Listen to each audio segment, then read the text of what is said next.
بسم الله الرحمن الرحيم. قل أوحي إلي أنه استمع نفر من الجن فقالوا إنا سمعنا قرآنا عجبا يهدي إلى الرشد فآمنا به ولن نشرك بربنا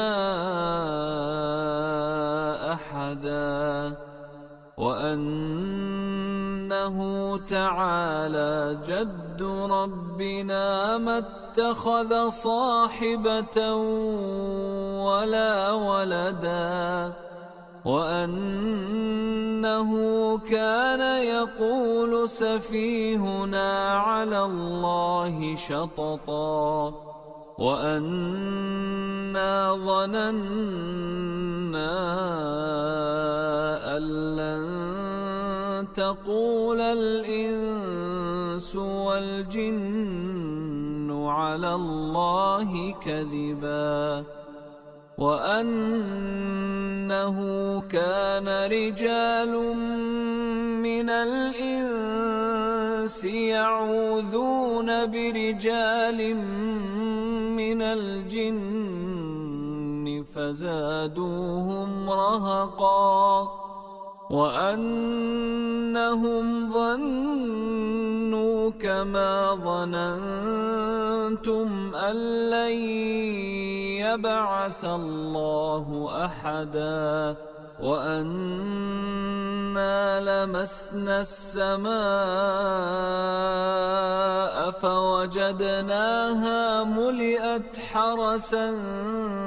شديدا وشهبا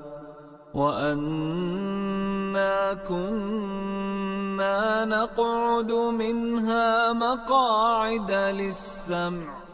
فمن يستمع الآن يجد له شهابا رصدا وأنا لا ندري أشر أريد بمن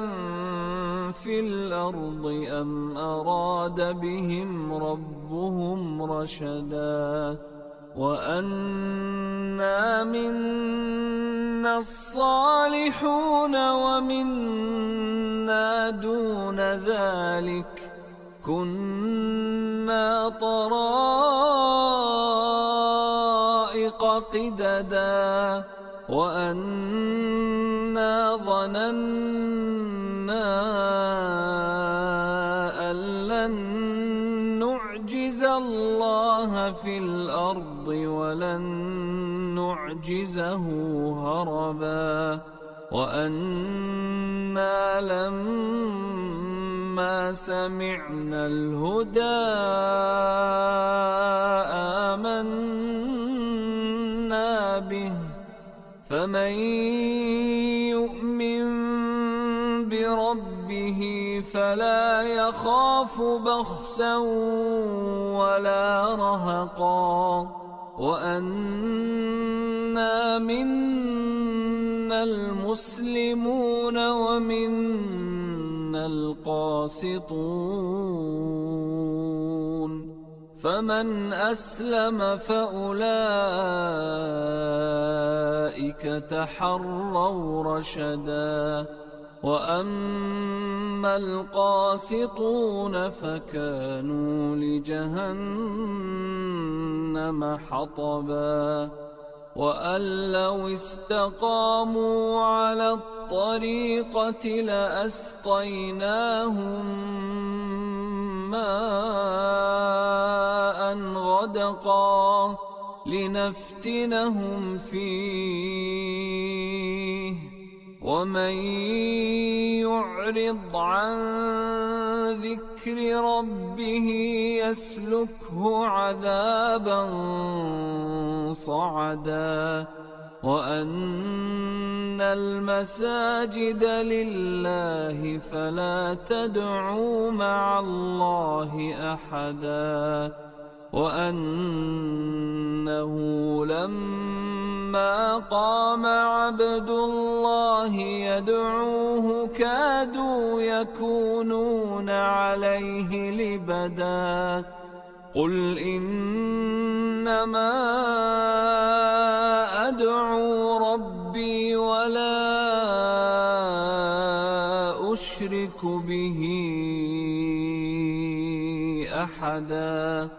قل إني لا أملك لكم ضرا ولا رشدا قل إني لن يجيرني من الله أحد ولن أجد من دونه ملتحدا إلا بلاغا من الله ورسالاته ومن يعص الله ورسوله فإن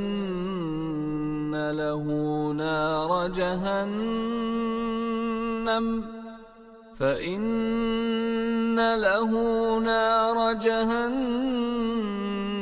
خالدين فيها أبدا حتى إذا رأوا ما يوعدون فسيعلمون من أضعف ناصرا وأقل عددا قل إن أدري أقريب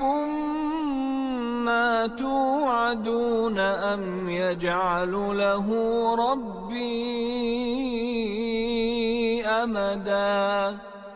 عالم الغيب فلا يظهر على غيبه أحدا إلا من ارتضى من رسول فإنه يسلك من بين يديه ومن خلفه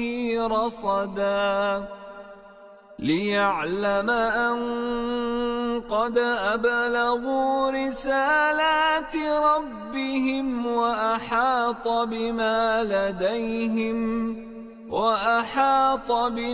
لديهم وأحصى كل شيء عددا.